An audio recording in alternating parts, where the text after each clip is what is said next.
Noong nakaraang buwan, ipinagdiwang ng Awakening Church ang kanilang ika-6 na anibersaryo. Dito, naging panauhing pandangal nila si Kuya Ed Lapis. 6 major things, main things na nangyari sa Awakening for the past 6 years. Panglimang gusto ko nangyari sa Awakening, alam nyo tayo yung simbahan na mahalaga sa atin ng enjoyment, hindi yung mga religion na yan. Kaya nga, nung Easter Sunday, wala tayong service, nasa Jeds tayong lahat. Nasa 1,100 plus tayo yan eh.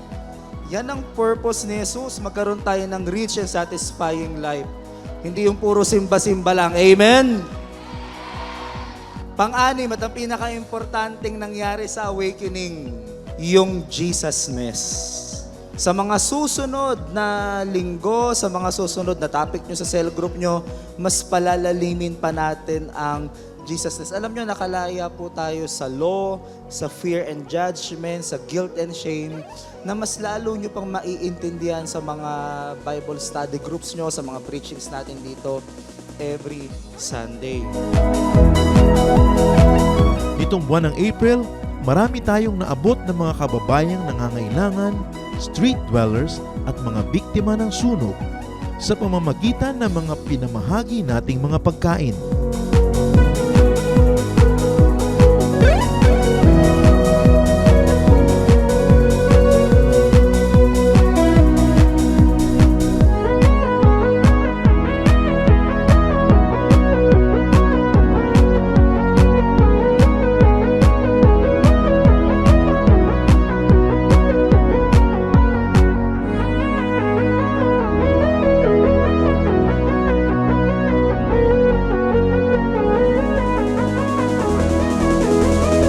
Pinangunahan ng ating day-by-day cares healthcare at relief ministry kasama ng iba pang volunteer workers ang medical mission sa Barangay Diwi, Bolinao, Pangasinan noong April 18.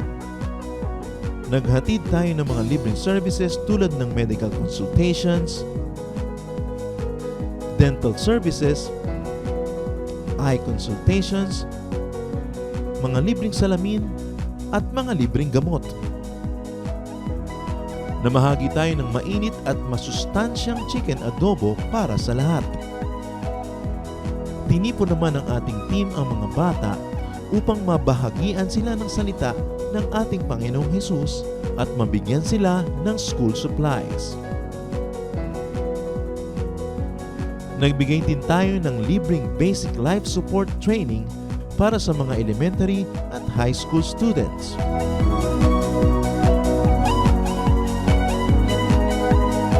Papuri para sa kataas-taasang Diyos nating lahat.